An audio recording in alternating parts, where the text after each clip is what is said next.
Assalamualaikum warahmatullahi wabarakatuh. Rahayu Rahayu Sagung Dumadi.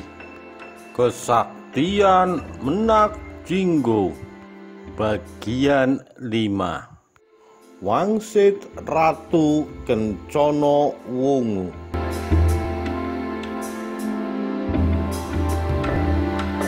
Di suatu malam, ketika ketiduran di sanggar Palangatan, Ratu Kencana Wungu mimpi bertemu dengan Dewata. Disyaratkan dalam mimpi bahwa yang mampu mengalahkan Menak Jinggo dan pasukan Probolinggo hanyalah seorang pemuda dari gunung bernama Damarwulan. Begitu bangun tidur, dia bergegas memanggil Patih dan menceritakan mimpinya. Karena dianggap penting, maka cara menceritakan mimpi itu dilantunkan dalam 3 pupuh kidung Dandang Gulo. Inti dari kidung tersebut adalah Ratu Kencana Wungu menceritakan bahwa dia mimpi mendapat wangsit, bahwa yang bisa menyelesaikan masalah Menak Jinggo hanyalah Damarwulan dari gunung. Patih diperintahkan segera mencarinya.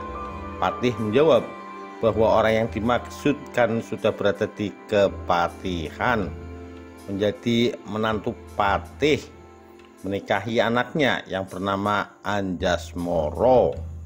Diceritakan juga oleh Patih bahwa Damarwulan sebenarnya anak kakaknya sendiri, Patih Hudara, yang ia gantikan kedudukannya karena pergi menghilang entah kemana.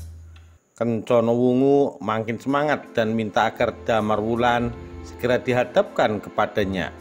Patih pun siap melaksanakan dan segera memanggil Damarwulan menghadap sang raja cantik. Melihat wujud Damarwulan, sang raja cantik bukan saja berharap mampu menaklukkan Menak Jinggo, juga berselera untuk dipersunting. Tanpa peduli Damarwulan sudah menjadi suami Anjasmoro, di zaman itu memang poligami bukan hal yang aneh, terlebih di kalangan bangsawan.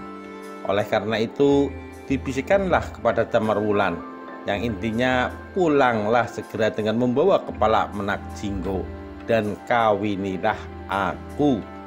Mendengar bisikan seperti itu dari wanita secantik Ratu Kencana Wungu, tentu dada Damarwulan mendidih seperti magma dan napasnya juga panas bak wedus gembelnya merapi. Meskipun lahirnya hanya bolak-balik menelan ludah. Damarwulan adalah juga murid Ki Ajar Pamengger, yang berarti adik seperguruan Menak Jinggo. Sebenarnya tidak melebihi Jaka Umbaran, namun Damarwulan juga mendapat warisan ilmu bela diri dari ayahnya, Patih Hudara, yang sebenarnya kakak seperguruannya Ki Ajar Pamengger. Patih Hudara lebih hebat dari Ki Ajar Pamengger. Meski demikian, Damarwulan tidak boleh terlalu optimis, karena Menak Jinggo selain memiliki kekuatan Jaka Umbaran, dia juga mendapat tambahan gada dan pedang sakti dari tanduk siluman Kebo Mercuet, yang terbukti mampu mengalahkan Ronggolawe. Disinilah peran 2 punokawan setia Damarwulan yang bernama Noyogenggong dan Sabdo Palon menyusunkan strateginya. Latar belakang ilmunya sama. Menak Jinggo punya kelebihan kesaktian dari 2 senjata sakti yang tak tertandingi.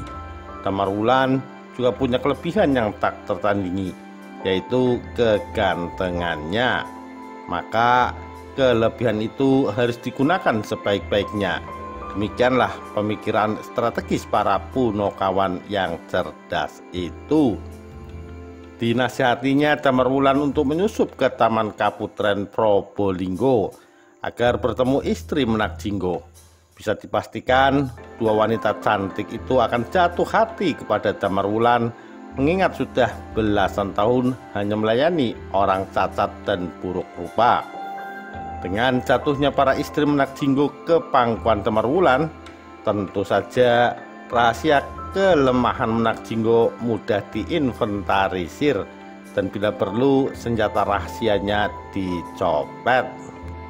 Ternyata strategi Noyo Kinggung dan Sabdo Palon jitu. Dengan laku dedemitan, Damarwulan berhasil masuk Taman Putri Probolinggo dan disambut hangat oleh Wahita dan Puyengan. Gelora cinta kedua istri Menak Jinggo itu tak terbendung bak amukan tsunami. Bagaimana tidak, si suami buruk rupa itu ternyata jarang menyentuhnya. Menak Jinggo sehari-hari gayang dengan pasukan, membahas pertempuran. Hadirnya Damarwulan di Taman Putri itu benar-benar seperti makanan lezat di tengah orang kelaparan. Para pengawal Taman Putri sudah ditangani secara khusus oleh Wahita dan Puyengan, sehingga Damarwulan bebas berhari-hari di situ seperti di rumah sendiri, sampai akhirnya kepergok langsung Menak Jinggo. Bagaimana nasib Damarwulan setelah secara langsung kepergok menyelingkuhi istri Menak Jinggo? Kita tunggu kisah selanjutnya di episode yang akan datang. Sekian, terima kasih. Wassalamualaikum warahmatullahi wabarakatuh. Rahayu, Rahayu Sagung Dumadi.